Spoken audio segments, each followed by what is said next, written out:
Hello everyone, my self सी काजल डेरोलिया। उम्मीद करते सब बहुत बहुत अच्छे होंगे।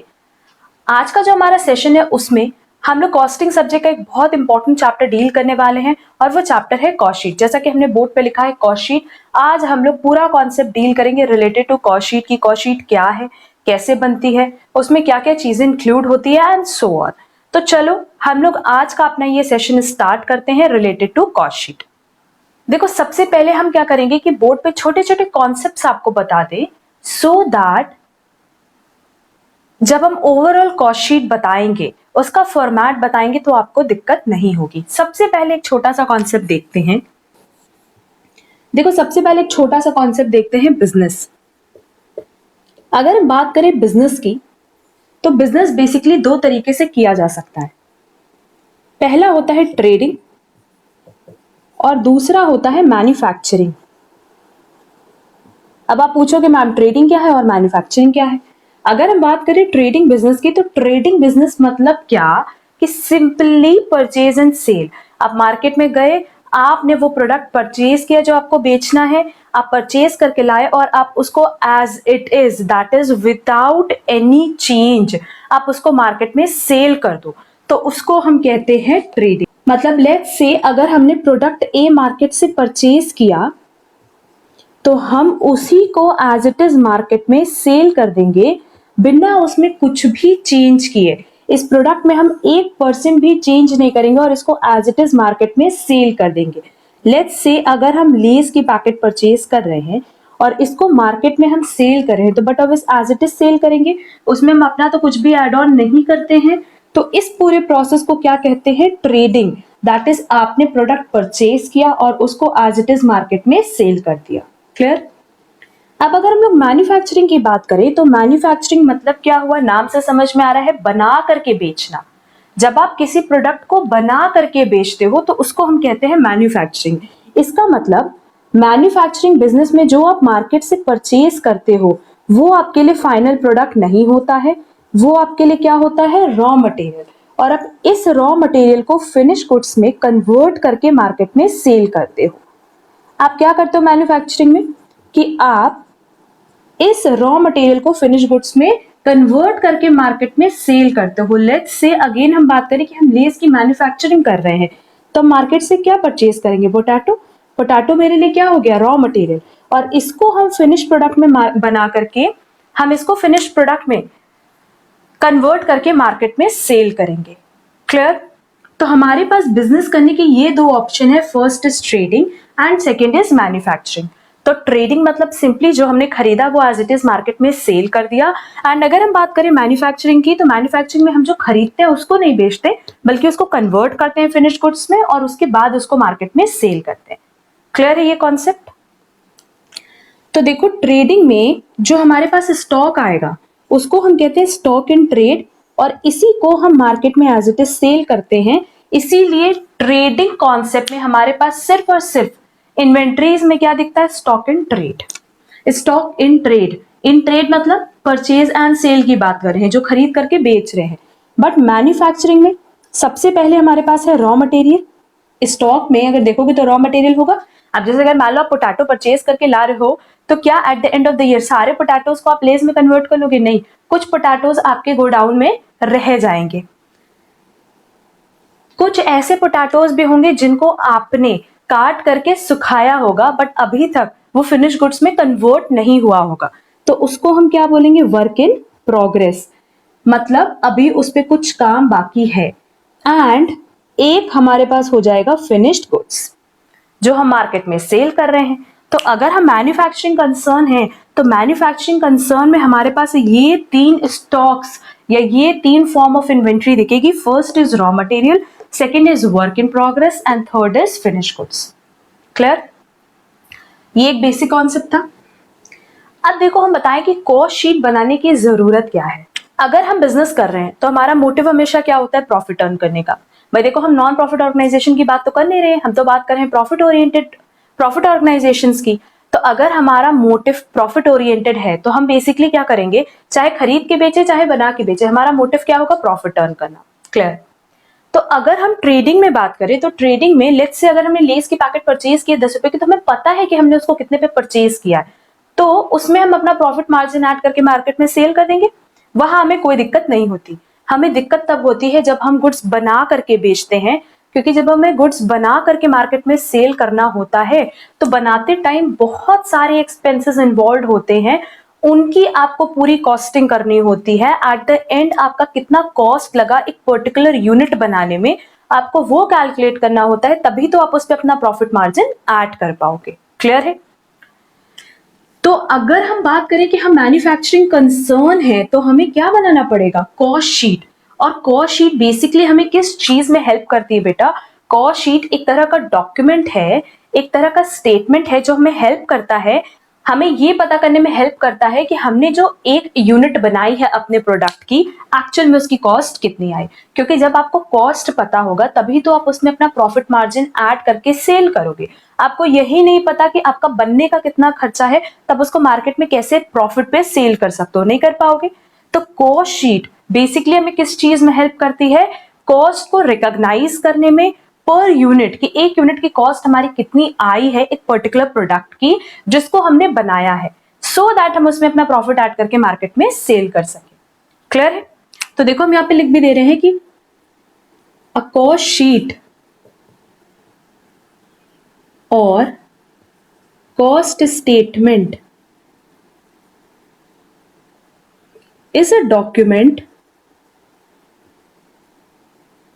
which provides a detailed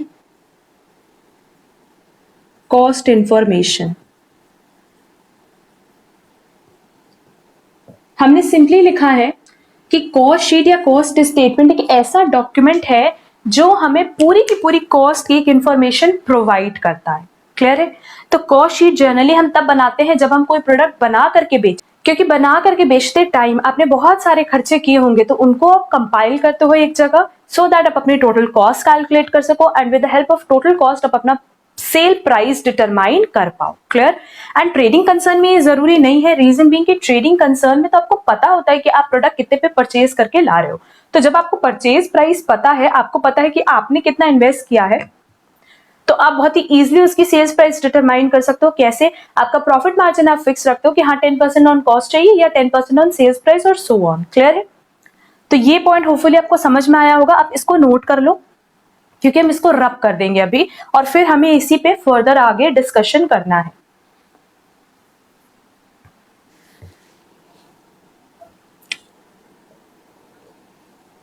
अब देखो ट्रेडिंग तो क्लियर है, मैन्युफैक्चरिंग देखो, हम ये कह रहे हैं कि अगर हमें गुड्स बना करके बेचना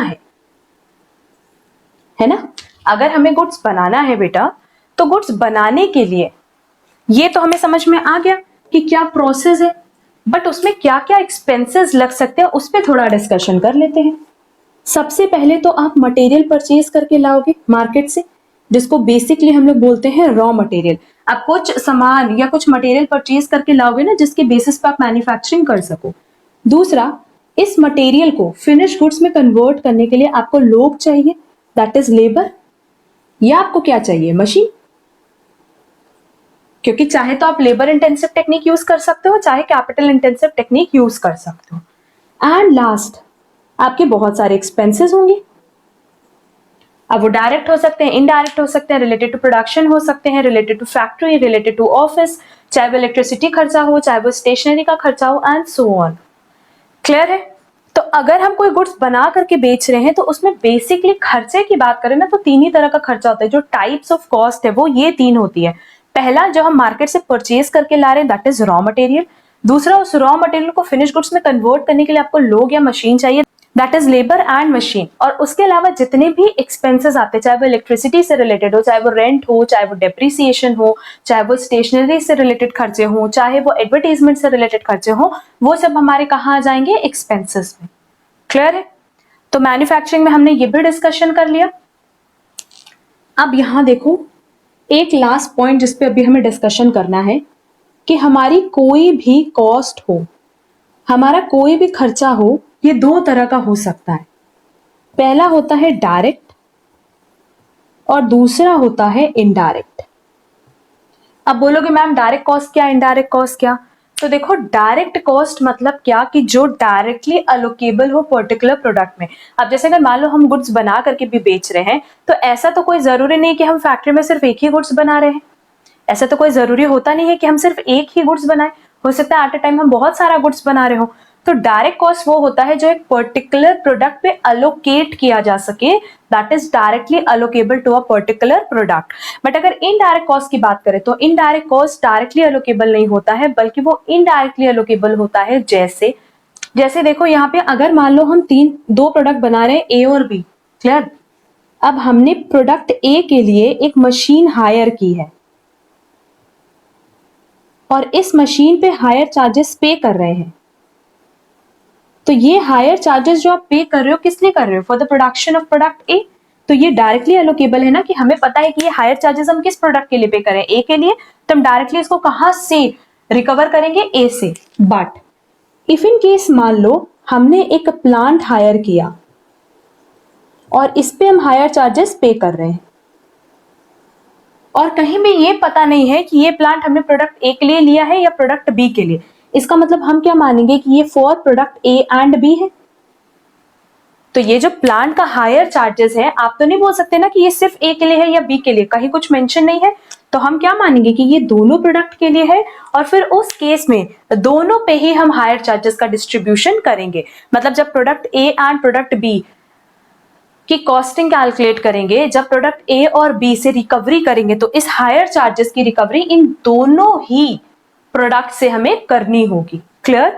तो ऐसे एक्सपेंस को हम क्या बोलते हैं? इनडायरेक्ट एक्सपेंस और इनडायरेक्ट कॉस्ट। और जो एक्सपेंस, यहां हम एक्सपेंस भी लिख देते हैं, और जो कॉस्ट और एक्सपेंस डायरेक्टली अलोकेबल होगी एक पर्टिकुलर प्रोडक्ट से, डायरेक्टली अलोकेबल मतलब सिंपली आप उस पर्टिकुलर प्रोडक्ट से डायरेक्टली पूरा का पूरा वो खर्चा रिकवर कर सकते हो, तो उसको हम कहते हैं डायरेक्ट एक्सपेंसेस। क्लियर है? हम इसकी यहाँ पे जल्दी से डेफिनेशन लिख दे रहे हैं सो दैट आप नोटिंग कर लो इसकी। तो देखो यहाँ हम डेफिनेशन तुम लोग के लिए लिख दी है कि अगर डायरेक्ट कॉस्ट की बात करें तो बेसिकली वो कॉस्ट है जो कि आप डायरेक्टली अलोकेट कर सकते हो या आइडेंटिफाइड कर सकते हो किससे रिलेटेड, एक पर्टिकुलर प्रोडक्ट से रिलेटेड। बट अगर इनडायरेक्ट कॉस्ट की बात करें तो बेसिकली इनडायरेक्ट कॉस्ट एक पर्टिकुलर प्रोडक्ट पे आप आइडेंटिफाई नहीं कर सकते। रीजन बीइंग इनडायरेक्ट कॉस्ट का बेनिफिट आपने कई सारे प्रोडक्ट से लिया है, इसीलिए आप इनडायरेक्ट कॉस्ट को क्या करते हो? हर एक प्रोडक्ट में डिस्ट्रीब्यूट कर दो। अब डिस्ट्रीब्यूशन का रेशियो डिफर कर सकता है, तो ये आप नोट डाउन कर लो, फिर हम लोग चलेंगे हमारे नेक्स्ट टॉपिक पे। ये सारे के सारे छोटे छोटे कॉन्सेप्ट्स हैं, जब ये कॉन्सेप्ट आप समझ जाओगे तो बहुत ही इजीली आपको कॉस्ट शीट समझ आएगा। इसकी नोटिंग कर लो करना हो तो। अब देखो एक छोटी चीज हम यहां बताना भूल गए थे कि अगर हम लोग बात करें स्टॉक इन ट्रेड की या raw material WIP finish goods, basically ये जो हमारा इन्वेंट्रीज है, तो सबका opening stock and closing stock होगा। किसी भी पॉइंट ऑफ टाइम पे ऐसा नहीं होगा कि आपके पास रॉ मटेरियल ना हो या फिनिश गुड्स ना हो या सबके सब कन्वर्ट हो चुके हो फिनिश गुड्स में, तो सबका आपके पास ओपनिंग एंड क्लोजिंग स्टॉक रहेगा। ठीक, चलो अब हम लोग चल रहे हैं अपने नेक्स्ट डिस्कशन पे।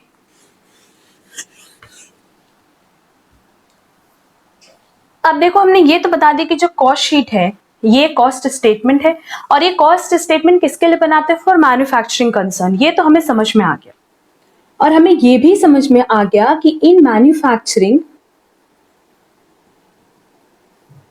कौन कौन से एक्सपेंसेस इन्वॉल्व होते हैं।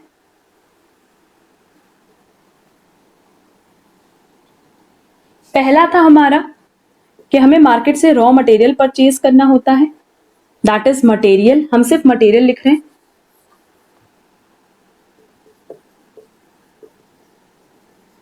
दूसरा, इसको कन्वर्ट करने के लिए हमें लेबर्स चाहिए। और तीसरा, हमारे पास बहुत सारा एक्सपेंसेस होता है। क्लियर? और तो हमने बेसिकली कुछ बताया नहीं मैन्युफैक्चरिंग के लिए। तो अभी जैसा कि हमने बताया कि हर एक कॉस्ट दो पार्ट में डिस्ट्रीब्यूटेड होती है, डायरेक्ट इनडायरेक्ट। इसका मतलब मटेरियल भी दो तरह का होगा, डायरेक्ट इनडायरेक्ट। लेबर भी दो तरह का होगा, डायरेक्ट इनडायरेक्ट। एंड एक्सपेंसेस भी दो तरह का होगा, डायरेक्ट इनडायरेक्ट।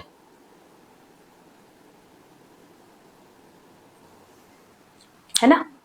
सिंपली हमने ये बताया कि भाई जो भी कॉस्ट होते हैं वो दो पार्ट में डिस्ट्रीब्यूटेड होते हैं, डायरेक्ट इनडायरेक्ट। और मैन्युफैक्चरिंग के लिए हमने बोला कि हमें तीन चीजें चाहिए होती है, मटेरियल, लेबर एंड एक्सपेंसेस। तो बट ऑब्वियस ये तीनों भी तो खर्चे ही हैं, तो तीनों कितने पार्ट में डिस्ट्रीब्यूटेड होंगे? 2 पार्ट में, डायरेक्ट इनडायरेक्ट। तो डायरेक्ट खर्चे वो होते हैं जो कि डायरेक्टली अलोकेबल होते हैं पर्टिकुलर प्रोडक्ट से, एंड इनडायरेक्ट खर्चे वो होते हैं जो कि डायरेक्टली अलोकेबल ना हो, इनडायरेक्टली अलोकेबल हो, एंड कई सारे प्रोडक्ट्स पे उनका हम बाइफर्केशन करते हैं, मतलब इनडायरेक्ट कॉस्ट की रिकवरी हम कई सारे प्रोडक्ट से मिला करके करते हैं। क्लियर? तो अब देखो इसका हम एग्जाम्पल दे रहे हैं। अगर हम बात करें, अभी हम सिर्फ समझा रहे हैं, बाद में हम नोटिंग भी करेंगे। मटेरियल की बात करें, लेट्स से एग्जांपल लेते हैं बिल्डिंग का। अब बिल्डिंग की अगर बात करते हैं तो बिल्डिंग में ब्रिक्स भी लगा होता है, सीमेंट की बैग्स भी लगी होती, सीमेंट भी लगता है और नेल्स भी लगता है। नेल्स मतलब जो कील होती है। अगर हम ब्रिक्स की बात करें तो बहुत ही इजीली हम बता सकते हैं कि कितना ब्रिक्स ऑन एन एवरेज इस एक बिल्डिंग को बनाने में लगा होगा। तो ये किस तरह का खर्चा हो जाएगा? डायरेक्ट खर्चा। मतलब जो ब्रिक्स की कॉस्ट होगी वो डायरेक्टली हम कहां से रिकवर कर सकते हैं? उस पर्टिकुलर बिल्डिंग के कंस्ट्रक्शन से। बट लेट्स से उसमें जो नेल्स लगी है, दैट इज जो कील लगी हुई है, क्या आप उसका कैलकुलेशन कर सकते हो? नहीं।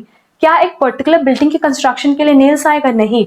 बल्कि होता क्या है कि नेल्स आप हमेशा अपने स्टॉक में रखते हो, एंड अगर आपका काम बिल्डिंग बना करके बेचना ही है तो उस केस में जब आप बिल्डिंग का कंस्ट्रक्शन कर रहे हो तो उसमें जो नेल्स आपने यूज की है, आप कभी भी एक बिल्डिंग देख के ये नहीं बता सकते ऑन एन एवरेज कि उसमें कितनी नेल्स, कितनी कील लगी होगी।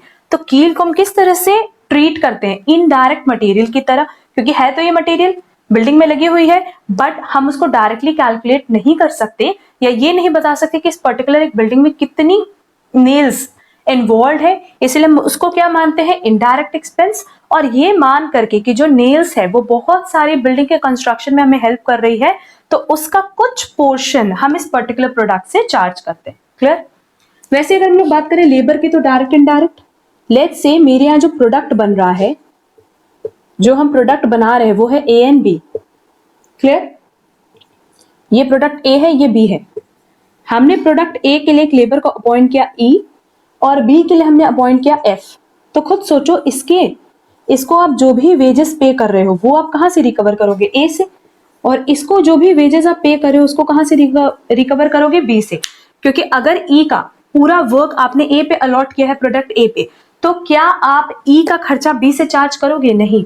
मतलब सिंपली हम लोग को ये देखना होता है कि अगर हम प्रोडक्ट ए बना करके बेच रहे हैं तो प्रोडक्ट ए बनने में हमारा कितना खर्चा आया है। जितना खर्चा आता है वो अल्टीमेटली क्या करते हैं? कस्टमर से ही तो चार्ज करते हैं। अगर मान लो आज हम कोई प्रोडक्ट बना करके बेच रहे हैं तो हम अपनी पॉकेट से पैसा नहीं लगाएंगे। हम क्या करेंगे कि मेरा जितना बनने का खर्चा हुआ इसमें प्रॉफिट ऐड करके हम कस्टमर से चार्ज कर लेंगे। यही प्रोसेस होता है। तो अगर लेबर ई की बात करें तो लेबर ई का वेजेस हम किससे रिकवर करेंगे? प्रोडक्ट ए की सेल प्राइस से। एंड लेबर एफ की जो वेजेस है उसकी हम रिकवरी करेंगे प्रोडक्ट बी के सेल्स प्राइस से। क्लियर है? तो ये किस तरह का खर्चा हो गया? Direct labour cost. क्योंकि हमें पता है कि ये पर्टिकुलर जो लेबर है ये पूरी तरीके से डेडिकेटेड है for production of product A. But अब इनडायरेक्ट की बात करो, ये जो प्रोडक्ट ए और बी है, लेट्स से ये फैक्ट्री में बन रहा है, तो ये फैक्ट्री है। हो सकता है कि इनको सुपरवाइज करने के लिए कोई सुपरवाइजर हो।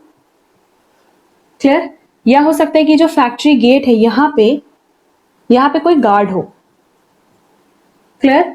तो इनको जो सैलरी जा रही है और इनको जो सैलरी जा रही है, क्या वो आप एक पर्टिकुलर प्रोडक्ट पे एलोकेट कर सकते हो? क्या आप ये कह सकते हो कि ये गार्ड सिर्फ प्रोडक्ट ए के लिए, प्रोडक्ट बी के लिए नहीं, या ये सुपरवाइजर सिर्फ प्रोडक्ट ए के लिए, बी के लिए? नहीं बोल सकते हो। बट हमें ये भी पता है कि जो हम गार्ड को सैलरी दे रहे हैं या सुपरवाइजर को सैलरी दे रहे हैं वो किसके लिए दे रहे हैं? प्रोडक्ट ए एंड बी बनाने के लिए। तो वो हम अपने पॉकेट से तो बेयर नहीं करेंगे। तो सिंपली हम क्या करेंगे कि इनकी जो सैलरीज की अमाउंट होगी उसको हम अलोकेट करेंगे किस पे? ए एंड बी पे। इसका मतलब ये डायरेक्टली अलोकेबल नहीं है किसी पर्टिकुलर प्रोडक्ट के लिए, क्योंकि इनकी जो सर्विस है वो किसी पर्टिकुलर प्रोडक्ट के लिए नहीं है, ओवरऑल के लिए है। और जब ओवरऑल के लिए आपकी सर्विस होती है तो उसको हम क्या कहते हैं बेटा? इनडायरेक्ट। इसका मतलब इस सैलरी को हम डिस्ट्रीब्यूट करेंगे between A and B, between A and B, क्योंकि इन दोनों की जो सैलरी का हम पेमेंट कर रहे हैं वो एक पर्टिकुलर प्रोडक्ट के लिए नहीं बल्कि ओवरऑल के लिए पे कर रहे हैं। और ओवरऑल के लिए पे करना मतलब इनडायरेक्ट खर्चा, और इनडायरेक्ट खर्चा मतलब जो कि डायरेक्टली किसी पर्टिकुलर प्रोडक्ट के लिए अलोकेबल नहीं है। तो हम किसी रेशियो में, अब इस सैलरी की अगर बात करो तो सैलरी भाई अगर हम पे कर रहे हैं तो हम अपने प्रोडक्ट से ही चार्ज करेंगे। अब प्रोडक्ट ए एंड बी में हम किसी रेशियो में इसको डिस्ट्रीब्यूट कर देंगे। क्लियर? अब वैसे ही एक्सपेंस देख लेते हैं। लेट्स से आप जो प्रोडक्ट ए बना रहे हो, तो प्रोडक्ट ए बनाने के लिए आपने मार्केट से, अभी हमने एग्जांपल दिया भी था कि आपने मार्केट से एक मशीन हायर ली है, हायर की है और इस पे हायर चार्जेस पे कर रहे हैं। और ये जो हायर चार्जेस पे कर रहे हैं ये for the production of product ए कर रहे हैं।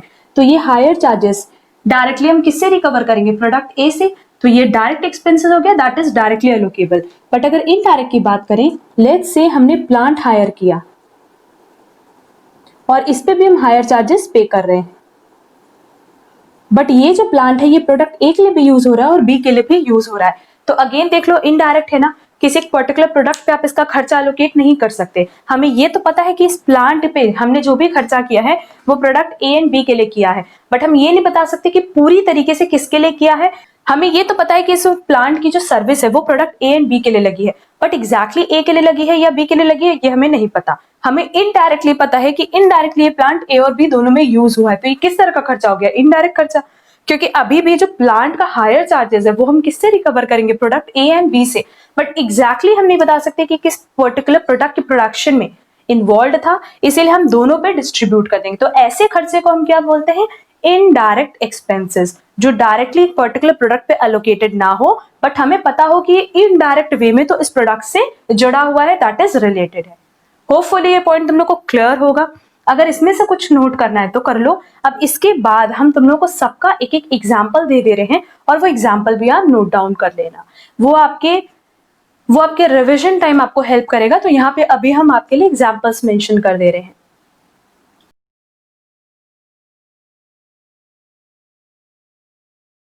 देखो, हमने यहाँ पे बोर्ड पे एग्जाम्पल्स लिख दिए हैं। ये एग्जाम्पल्स पे आप नोट कर लेना, एक एक हम बता दे रहे हैं। मटेरियल में डायरेक्ट इनडायरेक्ट था, तो यहाँ हमने सीधे लिखा कि जो रॉ मटेरियल हम कंज्यूम करें in the production of product और सर्विसेज उसको हम बोलेंगे डायरेक्ट मटेरियल, और जो कंज्यूमेबल स्टोर्स एंड स्पेयर्स है उसको हम मानते हैं इनडायरेक्ट मटेरियल। क्लियर? वैसे लेबर में देखो, डायरेक्ट में हमने लिखा है wages and salaries, allowances, incentives, payment for over time और अदर बेनिफिट्स। तो ये सारे के सारे क्या हैं? पेमेंट रिलेटेड टू लेबर्स, जो कि फॉर अ प्रोडक्ट या सर्विस है, किसी पर्टिकुलर प्रोडक्ट या सर्विस के लिए है।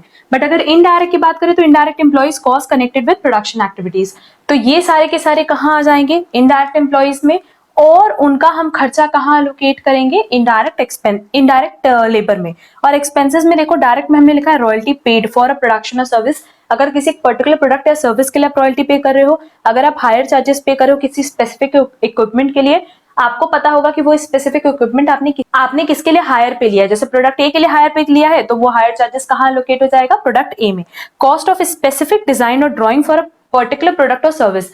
अगर किसी पर्टिकुलर प्रोडक्ट या सर्विस के लिए कोई डिजाइन, ड्रॉइंग या सॉफ्टवेयर बनवा रहे हो तो आपको पता है कि वो एक पर्टिकुलर प्रोडक्ट से रिलेटेड है, तो उस केस में वो क्या माना जाएगा? Direct expenses. पर देखो, इनडायरेक्ट में हमने क्या लिखा है कि जो plant and machinery factory building है, अब प्लांट एंड मशीनरी हो या फैक्ट्री बिल्डिंग हो तो वो तो सारे प्रोडक्ट्स के लिए है। तो उस पर जो भी डेप्रिसिएशन आप चार्ज करो, इंश्योरेंस चार्जेस आप दे रहे हो, रिपेयर एंड मेंटेनेंस दे रहे हो, ये सारे के सारे किसके पार्ट बनेंगे? इनडायरेक्ट के, क्योंकि ये प्रोडक्ट ए के लिए भी है, बी के लिए भी और सी के लिए भी है। वैसे अगर आप स्टॉक का इंश्योरेंस करा रहे हो, ड्राइंग्स एंड डिजाइनिंग है किसकी? पूरे डिपार्टमेंट की कॉस्ट की। मतलब एक डिपार्टमेंट में आप ए भी बना रहे हो, बी भी बना रहे हो, और इस पूरे डिपार्टमेंट की अगर आप डिजाइनिंग करा रहे हो तो फिर उस केस में वो कैसा खर्चा हो जाएगा? इनडायरेक्ट। बट अगर आप सिर्फ प्रोडक्ट ए के लिए डिजाइनिंग कराते तो वो यहाँ थर्ड फोर्थ में डायरेक्ट एक्सपेंस में आ जाता। एंड लास्ट में देखो, हमने लिखा है lease rent of production asset. जो असेट आप इस पूरे डिपार्टमेंट के लिए हायर पे ले रहे हो या लीज पे ले रहे हो तो उस पे जो भी आपने चार्जेस पे किया है वो आप किसी एक पर्टिकुलर प्रोडक्ट से चार्ज नहीं कर सकते, एक पर्टिकुलर प्रोडक्ट पे अलोकेट नहीं कर सकते, तो उसको हम क्या बोलेंगे बेटा? इनडायरेक्ट। क्लियर है? तो इसकी जल्दी से नोटिंग कर लो। तो फिर हम लोग चलेंगे अब अपने लास्ट टॉपिक के डिस्कशन पे। उसके बाद हम लोग सीधे प्रिपेयर करेंगे कॉस्ट शीट। अब देखो, बस हमारे पास अब एक लास्ट डिस्कशन रह गया है कि मटेरियल को दो पार्ट में बांटा है, लेबर को भी दो पार्ट में बांटा है और एक्सपेंसेस को भी दो पार्ट में बांटा है। बट यहाँ जो इनडायरेक्ट एक्सपेंस है इसमें हम फर्दर कुछ बाइफर्केशन बता रहे हैं बाय नेम, क्योंकि हमें कॉस्ट शीट की प्रेजेंटेशन में इसकी जरूरत पड़ेगी। सबसे पहला होता है फैक्ट्री ओवरहेड। सबसे पहला इसमें आएगा फैक्ट्री ओवरहेड, बेसिकली वो खर्चे जो फैक्ट्री से रिलेटेड है। फिर है हमारे पास क्वालिटी कंट्रोल कॉस्ट। जो क्वालिटी चेक से रिलेटेड है। Next, research and development cost, क्योंकि जब भी हम कोई प्रोडक्ट बना करके बेचते हैं या कोई सर्विस देते हैं तो पहले हम रिसर्च करा लेते हैं उसकी कि मार्केट में उसकी डिमांड कितनी है।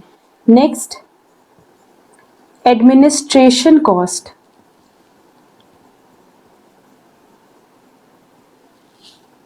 Next, packaging cost, next, selling cost, and last, distribution cost. तो ये ओवरऑल इनडायरेक्ट एक्सपेंसेस के पार्ट्स हैं जो अलग अलग कॉस्ट हमने लिखे हैं। और ये सारे कॉस्ट हम जानते हैं, जैसे फैक्ट्री ओवरहेड है तो जो भी खर्चे आपके फैक्ट्री से रिलेटेड है, जैसे अभी हमने एग्जांपल दिया था कि फैक्ट्री में अगर हमारे पास प्लांट एंड मशीनरी है, जो फैक्ट्री की बिल्डिंग है उस पर जो डिप्रिसिएशन चार्ज करें, इंश्योरेंस पे कर रहे हैं, वो क्या हो जाएगा, फैक्ट्री ओवरहेड का part. Quality control, basically quality check के लिए जो हम खर्चा कर रहे हैं, जो हम रिसर्च एंड डेवलपमेंट के लिए खर्चा कर रहे हैं। अब एडमिनिस्ट्रेशन मतलब हम सबको पता है कि जो हम बेसिकली सैलरीज वगैरह का पेमेंट करते हैं, ये जो हमारे ऑफिस से रिलेटेड खर्चे होते हैं वो होते हैं एडमिनिस्ट्रेशन कॉस्ट। पैकेजिंग मतलब क्या होता है कि किसी भी प्रोडक्ट को पैक करने का भी तो खर्चा होता है। जैसे लेट्स से अगर हम सेल कर रहे हैं टूथपेस्ट बना करके, तो टूथपेस्ट की पहले प्राइमरी पैकेजिंग होती है जिसको हम इस ट्यूब में पैक करते हैं, और उसके बाद फिर इस पूरे को कार्टून में, बहुत सारे ट्यूब को मिला करके एक पूरे कार्टून में हम उसकी पैकेजिंग करते हैं। तो पैकेजिंग भी कई तरह की होती है, तो वो खर्चा भी क्या हो जाएगा, इनडायरेक्ट। और सेलिंग का खर्चा, सेलिंग का खर्चा मतलब सिंपली जो सेल्स एजेंट को आप सैलरी दे रहे हो या आप एडवर्टीजमेंट कर रहे हो, तो वो कैसा खर्चा हो गया, सेलिंग कॉस्ट। और डिस्ट्रीब्यूशन मतलब जो आप उसको मार्केट में डिस्ट्रीब्यूट करा रहे हो, जैसे कोई डिस्ट्रीब्यूटर आपने अपॉइंट किया है, उसको जो आप एक्सपेंस, जो भी आप पेमेंट कर रहे हो, मान लो डिस्ट्रीब्यूशन के लिए आपने कोई व्हीकल परचेज किया तो उस पर आप डेप्रिसिएशन पे कर रहे होगे, वो सब किस में आएगा, डिस्ट्रीब्यूशन कॉस्ट में। बट खुद सोचो कि ये सारे खर्चे कैसे हैं, इनडायरेक्ट हैं, जो आप एक पर्टिकुलर प्रोडक्ट के लिए नहीं बल्कि overall services and overall product के लिए यूज कर रहे हो। तो इन खर्चों को हम डायरेक्टली एलोकेट नहीं कर सकते किसी पर्टिकुलर प्रोडक्ट पे, तो थोड़ा थोड़ा पोर्शन हम सब पे डिस्ट्रीब्यूट करेंगे, थोड़ा थोड़ा पोर्शन हम सबसे इसकी रिकवरी करेंगे। अब जैसे एडवर्टीजमेंट ही है, मान लो तुम लोग दो प्रोडक्ट बना रहे हो ए और बी, तो एडवर्टीजमेंट ऐसा थोड़ी है कि ए का अलग करोगे बी का अलग करोगे, हम लोग क्या करते हैं, कंपाइल करके ही एडवर्टीजमेंट करते हैं। जब भी एडवर्टीजमेंट करते हैं तो अपनी पूरी ऑर्गेनाइजेशन का एडवर्टीजमेंट करेंगे, तो वो जो एडवर्टीजमेंट कॉस्ट है वो किस तरीके से डिस्ट्रीब्यूट होगा, दोनों में डिस्ट्रीब्यूट होगा, तो उसको हम क्या बोलते हैं, इनडायरेक्ट एक्सपेंसेस। क्लियर है। अभी हम इसका भी एग्जाम्पल बोर्ड पे लिख देंगे, बट उसके पहले हम एक पॉइंट समझाना। यहां पे देखो, एडमिनिस्ट्रेशन दो तरह का होगा, एक होता है रिलेटेड टू प्रोडक्शन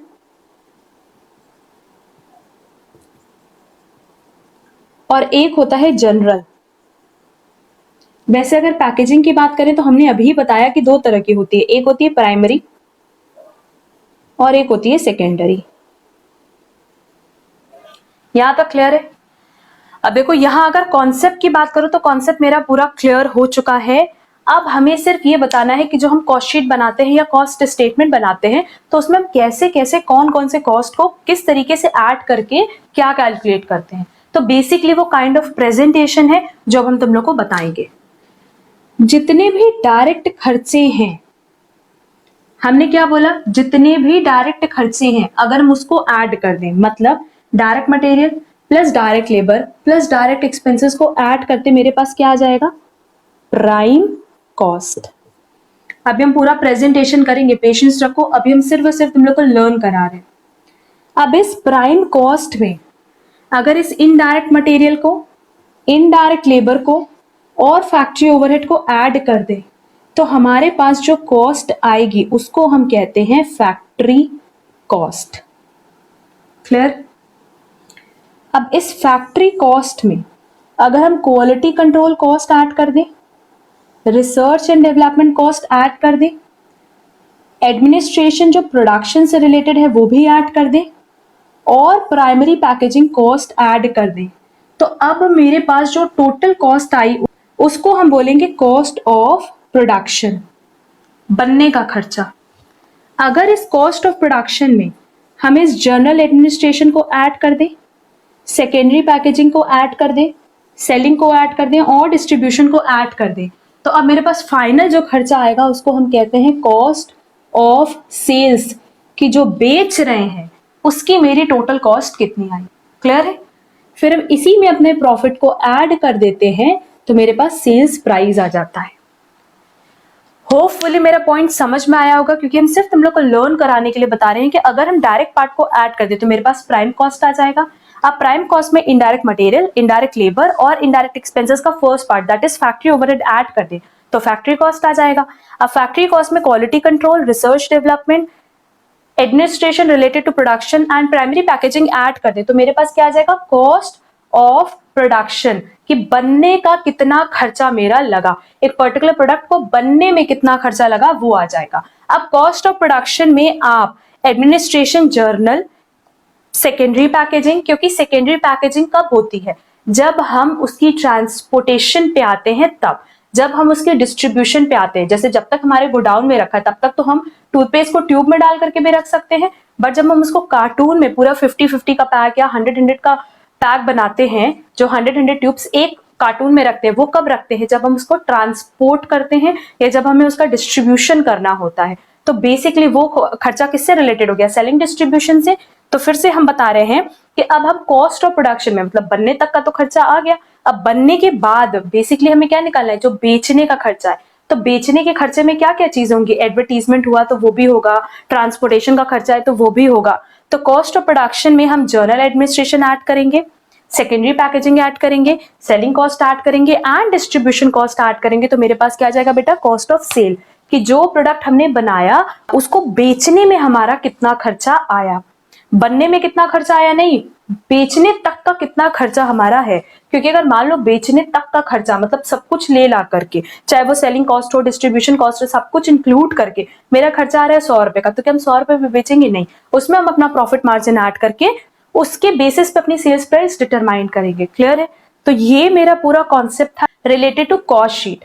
बट इसमें अभी लास्ट एक और पॉइंट बताना है, क्योंकि अभी हमने वो पॉइंट डिस्कस किया है जहां पे हमारे पास इन्वेंट्रीज का ओपनिंग स्टॉक, क्लोजिंग स्टॉक नहीं है।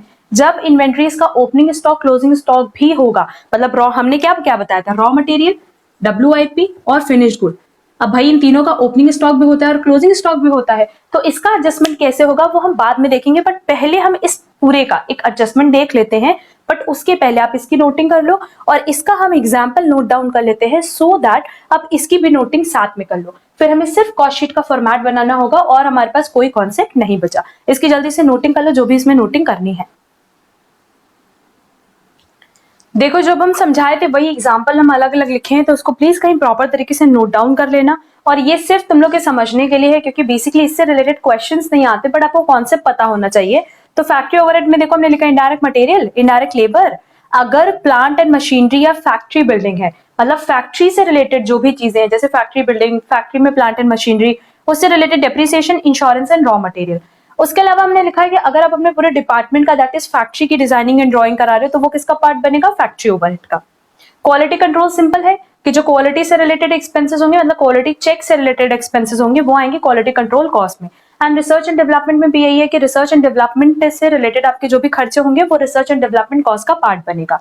नेक्स्ट है एडमिनिस्ट्रेशन। तो एडमिनिस्ट्रेशन को हमने दो पार्ट में डिस्ट्रीब्यूट किया है, first is related to production and second general. अगर रिलेटेड टू प्रोडक्शन की बात करें तो ये तो सीधे नाम से पता चल रहा है कि अगर प्रोडक्शन से रिलेटेड कोई एडमिनिस्ट्रेशन का खर्चा है तो वो कहाँ चला जाएगा, रिलेटेड टू प्रोडक्शन में। बट जर्नल में देखो जो भी ऑफिस से रिलेटेड है, मतलब फैक्ट्री से रिलेटेड कहाँ था, फैक्ट्री ओवरहेड में। ऑफिस से रिलेटेड कहाँ है, एडमिनिस्ट्रेशन एक्सपेंसेस में, जैसे ऑफिस की बिल्डिंग, ऑफिस की मशीन, ऑफिस की फर्नीचर। इस पे अगर कोई भी डेप्रिसिएशन है, कोई भी रिपेयर मेंटेनेंस है, कोई भी इंश्योरेंस है तो वो इसका पार्ट बनेगा। अगेन ऑफिस से रिलेटेड खर्चे, इंश्योरेंस, ऑफिस का रेंट, वो किसका पार्ट बनेगा बेटा, एडमिनिस्ट्रेशन एक्सपेंसेस का, इन जर्नल एडमिनिस्ट्रेशन एक्सपेंसेस का। बट अगर मान लो हम फैक्ट्री का रेंट पे करते तो वो फैक्ट्री ओवरहेड होता, अगर हम ऑफिस का रेंट पे कर रहे हैं तो वो एडमिनिस्ट्रेशन एक्सपेंसेस होगा, जर्नल। तो ये याद रखना कि अगर फैक्ट्री से रिलेटेड खर्चा आता है तो वो हम फैक्ट्री ओवरहेड में डालते हैं, बट अगर ऑफिस से रिलेटेड हमारा कोई भी खर्चा आता है तो वो जनरल एडमिनिस्ट्रेशन एक्सपेंसेस का पार्ट बनता है। क्लियर? पैकेजिंग में हमने बता दिया था प्राइमरी और सेकेंडरी दो होती है, तो प्राइमरी जो बेसिकली रिलेटेड टू प्रोडक्शन होती है और सेकेंडरी जो ट्रांसपोर्टेशन से रिलेटेड होती है। सेलिंग में देखो हमने यहाँ पे लिख दिया है कि जो भी इंप्लॉइज हमारे सेल्स डिपार्टमेंट से रिलेटेड होंगे, जो भी इंप्लॉइज किससे रिलेटेड होंगे, सेल्स डिपार्टमेंट से, उनकी सैलरीज, वेजेस। सेल्स डिपार्टमेंट में अगर कोई रेंट पे किया जा रहा है, डेप्रिसिएशन दे रहे हैं, रिपेयर एंड मेंटेनेंस, तो वो भी इसका पार्ट बनेगा। एंड अगर कोई एडवर्टीजमेंट हो रहा है तो वो भी इसका पार्ट बनेगा। एंड डिस्ट्रीब्यूशन में अगेन, अगर डिस्ट्रीब्यूशन से रिलेटेड जो भी एम्प्लॉइज हमारे यहाँ काम करें उनकी सैलरी एंड वेजेस कहाँ जाएगा, डिस्ट्रीब्यूशन ओवरहेड में। एंड डिस्ट्रीब्यूशन व्हीकल से रिलेटेड कोई भी डेप्रिसिएशन, हायर चार्जेस, पूरा लिखना higher charges, repair and maintenance है तो वो किसका पार्ट बनेगा बेटा, डिस्ट्रीब्यूशन ओवरहेड का। क्लियर है? तो बेसिकली हमने कॉन्सेप्ट बता दिया था, मैं यहाँ एग्जांपल लिखवा दिया सो दैट जब आप रिवीजन करोगे तो आपको प्रॉब्लम नहीं होगी। तो ये जल्दी से नोट डाउन कर लो, फिर अब हम बोर्ड पे सीधे चलेंगे कॉस्ट शीट बनाने के लिए। एंड ये लास्ट हमारा प्रेजेंटेशन खाली अब हमें बताना है। हमने सारे कॉन्सेप्ट डिस्कस कर लिए जो कॉन्सेप्ट इसमें काम आएंगे, सिर्फ और सिर्फ अब हमें कॉस्ट शीट का प्रेजेंटेशन बताना है।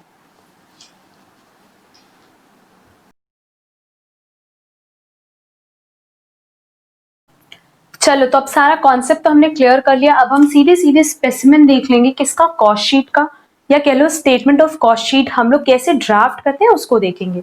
देखो यहां हम लिख दे रहे हैं स्टेटमेंट ऑफ कॉस्ट शीट। अब ये स्टेटमेंट कैसे बनता है ये देखेंगे।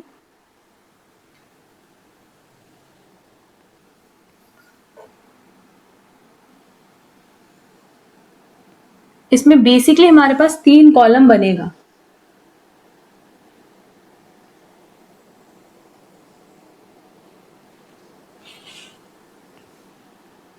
देखो सबसे पहला कॉलम है हमारा पर्टिकुलर्स का, फिर नेक्स्ट कॉलम बनेगा टोटल कॉस्ट का इन रुपीस, और थर्ड कॉलम बनता है कॉस्ट पर यूनिट का। जैसा क्वेश्चन में रिक्वायरमेंट होगा उसके अकॉर्डिंग हम कॉलम बना लेंगे। क्लियर? हाँ, देखो सबसे पहले जो हमने बताया था कॉन्सेप्ट वही अब हम यहां बता रहे हैं। देखो ये कॉलम भी बना लो नंबरिंग के लिए। फर्स्ट डायरेक्ट मटेरियल, 3 खर्चे थे डायरेक्ट से related, direct material, direct labour और direct expenses. Second direct labour and third direct expenses. इन तीनों को ऐड करने पे क्या आ रहा था बेटा, प्राइम कॉस्ट। और ये प्राइम कॉस्ट कैसे आ रहा था, 1 + 2 + 3, है ना।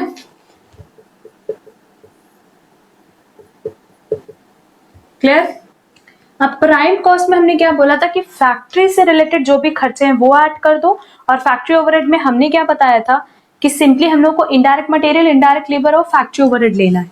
तो देखो फिफ्थ हम यहां बना रहे हैं किसको, फैक्ट्री ओवरहेड,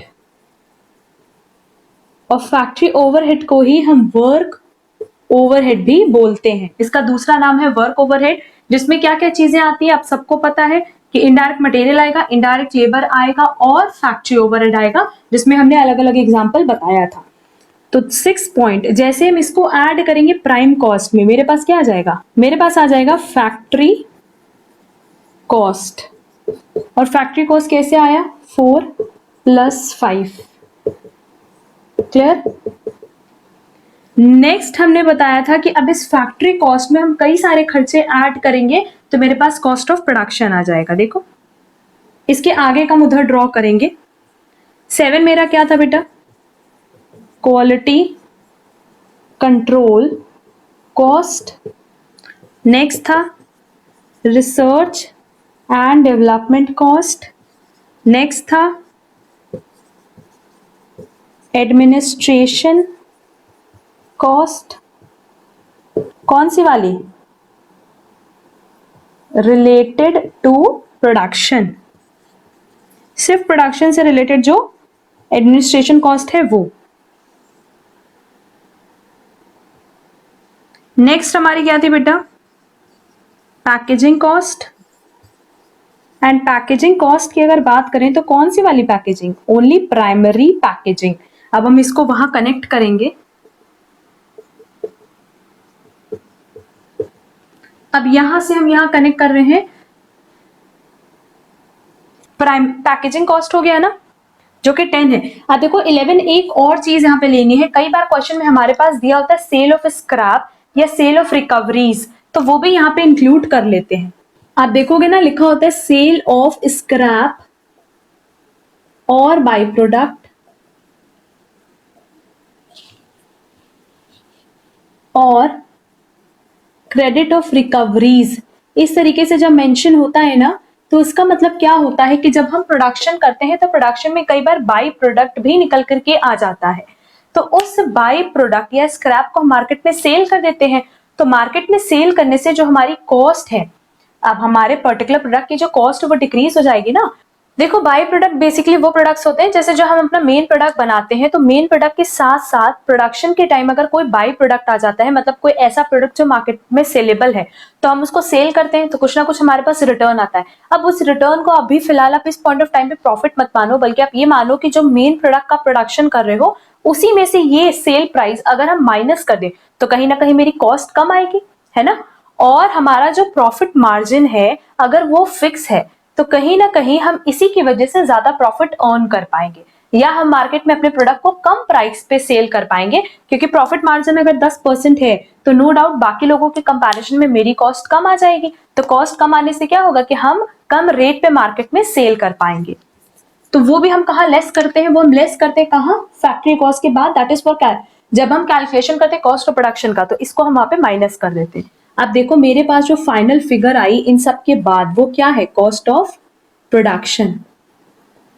और कॉस्ट ऑफ प्रोडक्शन कैसे आएगी, इधर देखो इस वाली फैक्ट्री कॉस्ट में ये ऐड करेंगे, ये भी सारे के सारे खर्चे ऐड करेंगे, मतलब 6 में फैक्ट्री कॉस्ट में हमने ऐड किया 7 + 8 + 9 + 10 और माइनस कर दिया 11, क्योंकि जब हम रिकवरीज या बाई प्रोडक्ट को मार्केट में सेल करें, स्क्रैप को सेल करें, तो इस सेल ऑफ स्क्रैप से क्या हुआ, तुम्हारी कॉस्ट घट गई, वो हमने यहाँ पे दिखा दिया माइनस करके। तो हमारे पास कॉस्ट ऑफ प्रोडक्शन आ गया बेटा, यही हमने बताया भी था।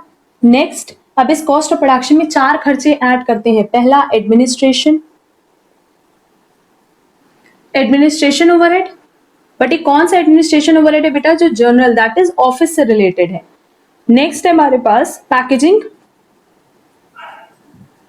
Cost, secondary.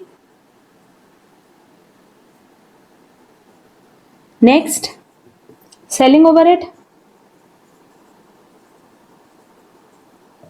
And last distribution overhead.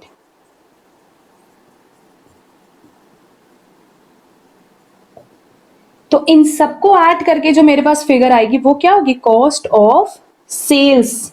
तो ये मेरे पास आ गया 17, और ये 17 कैसे आया, ये सब ऐड करके, दैट इज 12 + 13 + 14 + 15 + 16।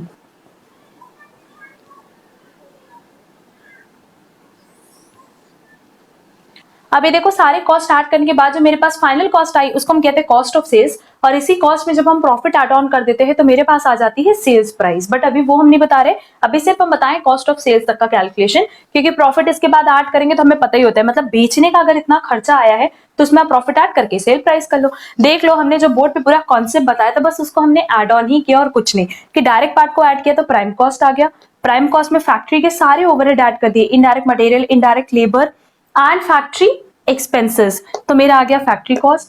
फिर फैक्ट्री कॉस्ट में हमने quality control cost, research and development cost, administration cost related to production, packaging cost जो कि प्राइमरी थी, एंड सेल ऑफ स्क्रैप को माइनस किया तो कॉस्ट ऑफ प्रोडक्शन आ गया। और कॉस्ट ऑफ प्रोडक्शन में administration overhead general, packaging cost secondary, selling overhead, distribution overhead add कर दिया तो कॉस्ट ऑफ सेल्स आ गई। क्लियर।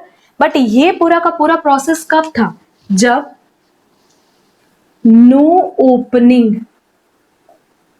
एंड क्लोजिंग स्टॉक था।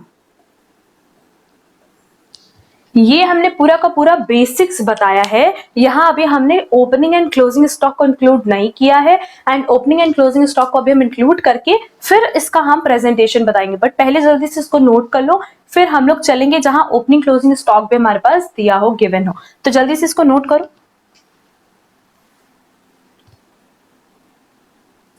अब स्टार्टिंग में हमने पूरा कॉन्सेप्ट तो बता दिया था, तो हमने ये बताया था कि अगर हम मैन्युफैक्चरिंग कंसर्न है तो हमारे पास किस किस चीज का स्टॉक होगा, रॉ मटेरियल का, WIP का, फिनिश्ड गुड्स का। इन तीनों का ही ओपनिंग स्टॉक भी होगा और क्लोजिंग स्टॉक भी होगा, तो उसको भी तो कॉस्ट शीट में एडजस्ट करेंगे। उसको कॉस्ट शीट में कैसे एडजस्ट करेंगे, पहले अभी हम ओरली समझा रहे हैं और उसके बाद हम इसका प्रेजेंटेशन बताएंगे। तो ये बेसिकली मेरी एक फुल फ्लेश्ड कॉस्ट शीट जैसे बनती है वो बन जाएगी। ये अभी हम सिर्फ तुम लोग को कॉन्सेप्ट बताए थे जो हम बोर्ड पे पहले समझा चुके थे। अब अगर रॉ मटेरियल से रिलेटेड ओपनिंग क्लोजिंग है तो वो कहाँ जाएगा बेटा, बट ऑब्वियस डायरेक्ट मटेरियल में जाएगा कि नहीं।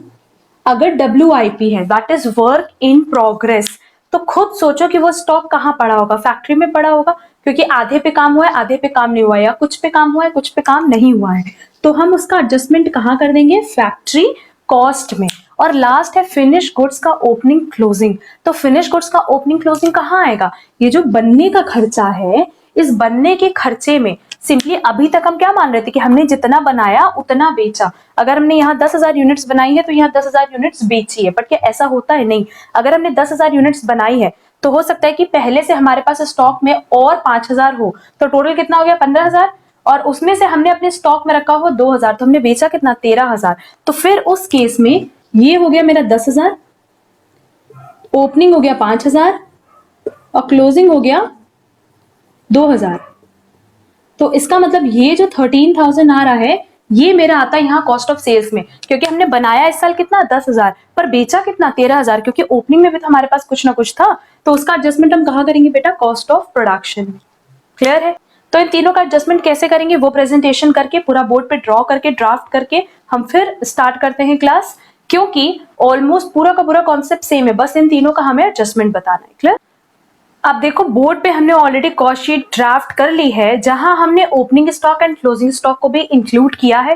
बाकी पूरा हमने सब कुछ सेम रखा है, एक्सेप्ट जहां हमने ओपनिंग क्लोजिंग इंक्लूड किया है वो हम डिस्कस कर लेते हैं। देखो अभी तक हमने बोला था डायरेक्ट मटेरियल, अब हम लिखे डायरेक्ट मटेरियल कंज्यूम्ड, और उसको कैसे निकालेंगे, opening stock of raw material plus purchases, plus अगर रॉ मटेरियल परचेज करने से रिलेटेड कोई भी खर्चा है, जैसे फ्रेट का खर्चा आता है, तो वो आप कहां मेंशन करोगे, डायरेक्ट मटेरियल कंज्यूम में, and minus closing stock of raw material. इससे जो फिगर आएगी हमने बाहर लिखा, ये मेरा डायरेक्ट मटेरियल कंज्यूम्ड हो गया, फिर इसमें लेबर ऐड किया, एक्सपेंसेस ऐड किया डायरेक्ट, तो मेरे पास आ गया प्राइम कॉस्ट। अब प्राइम कॉस्ट में हम क्या करेंगे, फैक्ट्री या वर्क ओवरहेड ऐड करेंगे, जिसमें बेसिकली क्या क्या चीजें आएंगी ये भी हम यहाँ पे लिख देते हैं कि पहला तो था इनडायरेक्ट मटेरियल, दूसरा था इनडायरेक्ट लेबर, और तीसरा जितना भी फैक्ट्री का खुद का एक्सपेंस या ओवरहेड है। जैसे हमने ऑलरेडी डिस्कस किया था कि अगर मान लो फैक्ट्री बिल्डिंग है या फैक्ट्री में कोई प्लांट एंड मशीनरी, तो उससे रिलेटेड डेप्रिसिएशन हो गया, उससे रिलेटेड इंश्योरेंस हो गया, रिपेयर एंड मेंटेनेंस हो गया, जो हमने नोट डाउन भी करवाया था, वो यहाँ का वो यहाँ इंक्लूड हो जाएगा।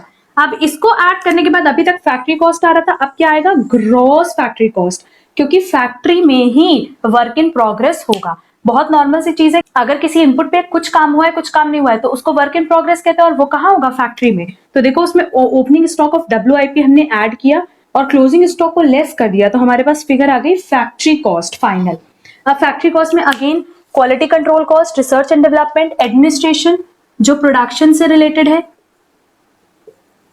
वो ले लिया, पैकेजिंग कॉस्ट ले ली primary, and credit of recoveries को माइनस कर दिया, that is sale of scrap. तो मेरे पास आ गई कॉस्ट ऑफ प्रोडक्शन, अभी तक यही आ रही थी। अब प्रोडक्शन हमने अगर बनाया है इस साल, हमने अगर इस साल 10,000 बनाया है यूनिट्स, अभी हम यूनिट्स की बात करेंगे, अगर 10,000 यूनिट्स बनाया है, पहले से 5,000 यूनिट्स बनी हुई थी और 3,000 हमने स्टॉक में रखा है, तो हमने टोटल बेचा कितना 12,000, और जो 12,000 बेचा उसी की तो हमें कॉस्ट चाहिए। तो देखो वही लिखा है, कॉस्ट ऑफ प्रोडक्शन में हमने ओपनिंग स्टॉक ऐड किया, फिनिश्ड गुड का, क्लोजिंग स्टॉक माइनस किया, तो अब हमारे पास आ गया कॉस्ट ऑफ गुड्स सोल्ड, की जो हम मार्केट में सोल्ड कर रहे हैं, जो हम मार्केट में सेल कर रहे हैं, एक्चुअल में उसकी कॉस्ट कितनी है, मतलब इस 12,000 की कॉस्ट, क्योंकि अब हमें 10,000 से मतलब नहीं है, इस साल हमने जो बेचा है हमें तो उससे मतलब है कि उसको बेचने तक का कितना खर्चा आया है, तभी तो हम उसमें प्रॉफिट ऐड करेंगे। तो अब हम इस 12,000 की यूनिट्स की कैलकुलेशन की बात करें, कॉस्ट ऑफ गुड्स सोल्ड, तो देखो इसमें हमने लिखा है this plus this minus this, closing stock minus किया, अगेन एडमिनिस्ट्रेशन ओवरहेड हम ऐड कर रहे हैं जो कि रिलेटेड है जनरल से, पैकेजिंग, पैकेजिंग कॉस्ट जो कि सेकेंडरी है वो भी ऐड कर देंगे, सेलिंग ओवरहेड, डिस्ट्रीब्यूशन ओवरहेड सब ऐड करने के बाद मेरे पास फाइनल फिगर आ गई कॉस्ट ऑफ सेल्स की। तो कॉस्ट ऑफ सेल्स की कैलकुलेशन के लिए हमने क्या किया, यहां से लेकर के यहां तक की सारी फिगर्स को ऐड ऑन कर दिया। अब तुम्हें ये पता चल गया कि जो हमने मार्केट में बेचा उस पे उसकी कितनी कॉस्ट है, तब उसकी जितनी कॉस्ट है उसमें प्रॉफिट ऐड करो और मार्केट में सेल कर दो। दैट इज प्रॉफिट ऐड करते ही, हम बता रहे हैं लिखने की जरूरत नहीं है, इसमें प्रॉफिट ऐड करते ही जो मेरे पास फिगर आएगी वो क्या हो जाएगी, सेल्स की। क्लियर है कि हम उतने पे ही मार्केट में सेल करेंगे। तो सिंपली बस इतना याद रखना कि यहाँ जब इसको ऐड किया तो ये कॉस्ट ऑफ सेल्स नहीं आएगा, ये आएगा कॉस्ट ऑफ गुड्स सोल्ड, की जो मार्केट में गुड्स बिका उसका कॉस्ट कितना आया है। बट अभी हमें उस पे selling expenses, distribution expenses and so on add करना था, तो फाइनल फिगर आ जाएगी कॉस्ट ऑफ सेल्स। और इस कॉस्ट ऑफ सेल्स में हम जैसे प्रॉफिट ऐड करेंगे हमारे पास क्या आ जाएगा, सेल्स और सेलिंग प्राइस। क्योंकि अगर हम टोटल निकाल रहे हैं तो सेल्स आएगी और अगर पर यूनिट निकाल रहे हैं तो सेलिंग प्राइस आएगी। बट बेसिकली हमारा जो कॉस्ट शीट बनाने का मोटिव था वो ये था कि हम कॉस्ट का कैलकुलेशन कर सके, तो वो हमने यहाँ करके दिखा दिया। तो जल्दी से इसकी नोटिंग कर लो, फिर हम लोग चलते हैं आगे।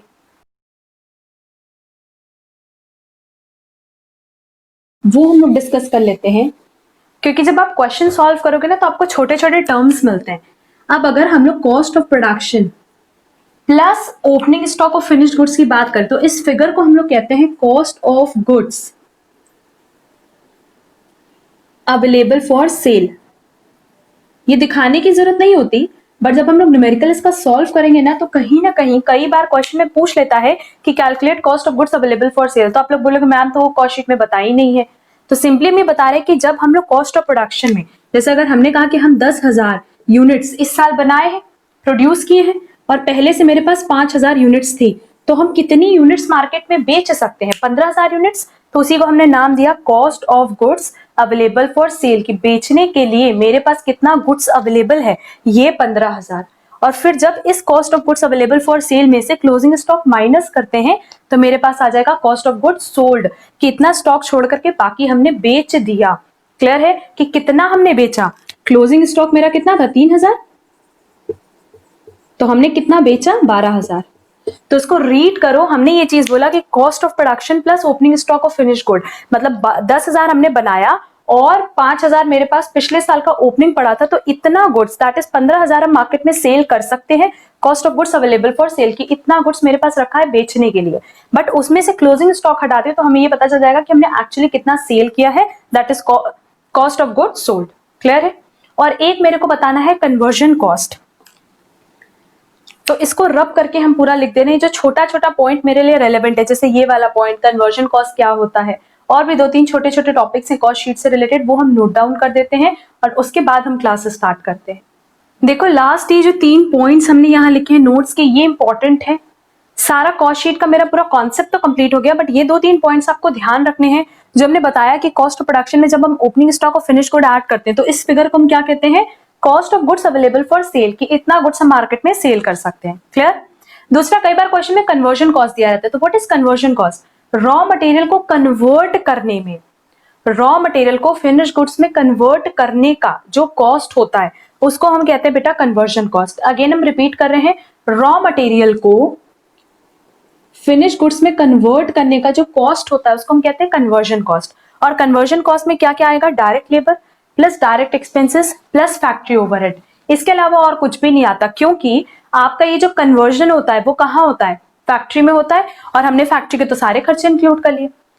अरे फैक्ट्री के बाहर जैसे गुड्स निकला तो वो तो सेल के लिए खर्चा होता है, उसको मार्केट में सेल करने के लिए हम एक्सपेंस करते हैं, जैसे सेलिंग है, डिस्ट्रीब्यूशन है, ये सारी चीजें, या फिर उसकी क्वालिटी चेक कराना हुआ, रिसर्च एंड डेवलपमेंट हुआ, ये सब कब होता है, प्रोडक्शन के बाद। तो वही चीज यहाँ मेंशन किया है कि अगर कन्वर्जन कॉस्ट है तो सिंपली आप लोग इतना याद रखना कि what is conversion cost, conversion cost is a cost related to conversion of raw material into finish goods. तो रॉ मटेरियल को फिनिश गुड्स में कन्वर्ट करने का जो खर्चा है, बट ऑब्वियस वो अप टू फैक्ट्री का ही खर्चा होगा, इसलिए हमने direct labour plus direct expenses plus factory overhead add ऐड किया। और इसमें डायरेक्ट मटेरियल नहीं ले सकते क्योंकि मटेरियल को ही तो कन्वर्ट करने का खर्चा हम पूछ रहे हैं, मटेरियल का खर्चा नहीं होगा, मटेरियल को कन्वर्ट करने के खर्चे को हम कहते हैं कन्वर्जन कॉस्ट। क्लियर। अब ये देखो, ये एक सबसे इंपॉर्टेंट पॉइंट है कि जब हम कॉस्ट शीट बनाते हैं तो कॉस्ट शीट में हम कई सारे खर्चे नहीं इंक्लूड करते, और नहीं इंक्लूड करने का सिंपल आपको ये देखना ही नहीं कि हम यहाँ पे कौन कौन सा लिखे हैं, आपको सिर्फ इतना याद रखना है कि हम क्यों नहीं इंक्लूड करते। बट ऑब्वियस वो खर्चे जो आप अपने कस्टमर से रिकवर नहीं कर सकते वो क्या हम कॉस्ट शीट में लिखेंगे, नहीं, हम कॉस्ट शीट में वो खर्चे लिखते हैं जो हम अपने कस्टमर से रिकवर कर सकते हैं। बट वो खर्चे जो अबनॉर्मल आइटम के होते हैं या जो हमें अपने पॉकेट से बेयर करना होता है या जो हमारी वजह से लगे हैं, क्या वो हम कस्टमर से चार्ज करेंगे? कर लो कस्टमर से चार्ज। होगा क्या कि सेम प्रोडक्ट मार्केट में कोई और भी सेल कर रहा होगा, तो वो तो कस्टमर से वो अमाउंट चार्ज नहीं करेगा। कहीं ना कहीं उसकी कॉस्टिंग कम आएगी, कहीं ना कहीं वो कम सेल प्राइस पे सेल करेगा, तो आपका प्रोडक्ट मार्केट में सेल होगा ही नहीं।